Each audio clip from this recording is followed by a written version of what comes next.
Hey everybody, Tim Anderson here, aka Renfell, and welcome to the latest book review on my channel. I have finally gotten back into reading a little bit this past week after a few weeks of not doing any reading in the last part of November, and I just burned through Star Wars Dark Force Rising, Volume 2 of the original Thrawn Trilogy by Timothy Zahn, or Zahn, however you choose to pronounce his name. I've actually never looked that up to pay attention to it. If you haven't already done so, you can check the link below to go over to my Goodreads channel and read my review there. This book got a resounding 5 stars from me. It was just as good as I remember it. But before we dive into the actual review, which will be filled with spoilers, by the way, I also feel like this is a 30-year-old book, so if you haven't read it by now, man, too bad. You're going to get into spoiler territory. Do me a favor, like the video if you do like what you hear. Leave your comments below if you also love this book and the series. And of course, don't forget you can subscribe to the channel and hit the bell icon so you get future updates on all the things I do here on YouTube, which is a lot of different things and it's very varied. So it's book reviews, game streams, cooking videos, Monday musings, Mondays and MMORPGs, lots of different stuff. So make sure you browse through the channel. You'll find something that you like one way or the other. And thank you for following along. If you are a returning visitor, thank you so much for your subscription and follows and likes. The channel has been blowing up recently. We got community posts. It's a good time. Don't forget you can also join our Discord. Links are below. All right, let's talk about this book. Honestly, there's a lot to love here. And, I talked about this briefly in my Goodreads review, but I think for me, the crowning achievement of Zan's Thrawn trilogy was taking those characters that we know and loved from the original trilogy of movies and porting them over. Now, I don't, as much as I used to be a huge Star Wars fan, and I still love Star Wars, but I'm not nearly as steeped in the lore as I used to be. I don't remember the exact age of everybody, but I think this takes place about 5 years after Return of the Jedi. And in Return of the Jedi, if I'm not mistaken, Luke is 30ish, and Luke and Leia are like 30ish, and Han is late 30s, early 40s, along with Lando, somewhere in that ballpark. Again, I don't know the exact age groups, but and it's never specified in these books, but it's sort of at the height of them all being badasses and ex heroes from the war with the Empire. And so it's really cool in a way to see this as sort of a fan service because we were getting to have further adventures of Luke, Han, Leia, 3PO, Chewie, R2D2, and Lando, with some new enemies to face. And this second book in the Thrawn series kind of takes what we got from Heir to the Empire and turns it up to 11 because in this book, probably my favorite sections are all about when Han and Lando are off on these like espionage missions, like doing what they do best, being scoundrels, with hearts of gold, of course, but they're off doing the things that they do best, which is going off to these, little dive planets and cantinas and backwater middles of nowhere and getting into trouble and, getting scammed and there's a lot of fun stuff that happens with the Lando and Han dynamic here. And poor Lando is like getting drug into this against his will at every turn. He just wants to go back to his mining operations, and keep making money, but Han and Leia have drug him into this. And he feels a sense of, some sense of duty to his friends. And I love the dynamic that they have here with Han and Lando, and their missions are a lot of fun. I feel like Luke has a little bit less in this book. He does have, quite a few chapters, but the focus of this book isn't so much on Luke. There was a lot of Luke in book one. There is some Luke here, but we see him in a handful of chapters, going off to deal with the Dark Jedi, and mostly kind of being focused on that for a little bit, and then of course helping Mara when she comes to him, needing to spring Talon Card out of jail, so to speak. And so there's still quite a lot of good Luke action, but we also get more of Mara Jade in this book, and not Mara Jade being pissed off at Luke Skywalker like we got from the first book, but Mara Jade actually off doing her own thing and showing that she is a capable, individual with or without the Force. The fact that the Force comes and goes for her is sort of a weird tie-in to, I think, her service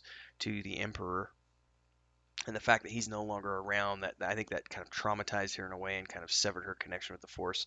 I don't really remember if that comes back because I haven't read these books in 20 plus years. But as it is right now, she's having spurts, and sometimes she can do things with the Force, and sometimes she can't. So seeing her as a capable individual who doesn't necessarily need the Force to be a badass is a pretty cool feature, and I love the fact that we got more Mara Jade in this book. And of course, Leia gets plenty of her own time. She's off with Chewie, doing all sorts of cool stuff. In the first book they went to Kashyyyk, and in this book they go to the Nogri home planet, which I can't remember the name of off the top of my head. I'm a bad reviewer for not having these things written down. Sorry. Um, and there's quite a lot of kind of like, I don't want to say they're plot twists, but there's a lot that goes on with Leia and Chewie in this book where they're in the wrong place at the wrong time and they manage to get out of it by their skin or their teeth. And I kind of feel like this is the one area of these books, and this may be the mandate that was handed down from George Lucas to Timothy Zahn when he was writing these books, is that our heroes can have moments where they get into trouble, but they're never really in trouble. Like they always manage to get out of it by the skin of their teeth or luck or the force or whatever the case may be. But they're never. We know that these characters are never going to get killed off in a bad way like George R. R. Martin would do. And so if there's one critique I can give these books is that you do kind of lose that sense of danger that these characters are put into because that nothing's really ever going to happen to them. So, despite the fact that they are into these dangerous situations, you kind of always know that something's going to happen that's going to get them out. However, Timothy Zahn does a really good job of creating these scenarios in a believable way so that when things happen, for the most part, it's like, ah, yeah, that's awesome. Like you're rooting for the characters, and when they do succeed, you're like, yes. It's really cool. I also like the fact that Luke does a lot of stuff with his lightsaber in this book compared to the first one. Like a lot of stuff. Like he's cutting through bulkheads, he's cutting through things in the floor. And there's a scene in this when they're going to rescue Talon Card from Thrawn where they've got to go down levels. And so Luke goes to cut a hole in the floor and Mara Jade reminds him, "Don't forget to bevel the edges, so that you're creating a cone. That way the plug you're about to cut doesn't just fall straight through." And then they connect a winch to it, a magnetic winch, and they lift it up out of the hole. Then they drop down, and then Luke reaches up with the force, hits the pulley trigger, and lowers the cap back down so that it fits right into the section where they've just fallen through. And I thought that was a nice touch and a great attention to detail because this was before we had seen the amazing lightsaber play in the prequel trilogy that Lucas did, 10 years after these books came out. So it was really cool to see that happening. There's some really good X-Wing battles. Wedge Antilles gets a moment. He gets a few moments in this book, and Wedge gets portrayed. This is fun, by the way, because if as a precursor to the X-Wing Rogue Squadron books, where Wedge is the number one honcho in those books, this is a precursor to that because we get to see Wedge as a character doing. He shows up several times in these books, and several times in this book in particular, doing cool heroic shit. And so he's not a main character, but he's definitely a secondary character who's given quite a bit of screen time, which makes for a lot of cool X-wing fighter stuff. And there's also a moment when Talon Card and Mara Jade and Luke are off in the Millennium Falcon doing some cool stuff. There's a lot to love about this book. Like I said, it takes everything from Heir to the Empire and turns it up to 11 here.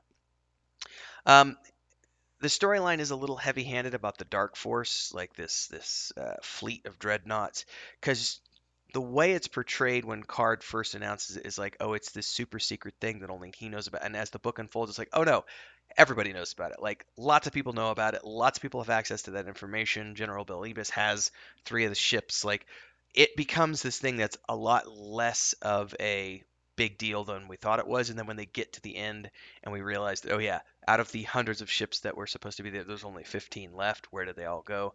Like it's kind of like, yeah, that's because all these people knew about it, not just one person who thought that he was the only one. So, that part was a little heavy-handed throughout the book, but overall, I gave it 5 stars over my Goodreads. You can check that out below.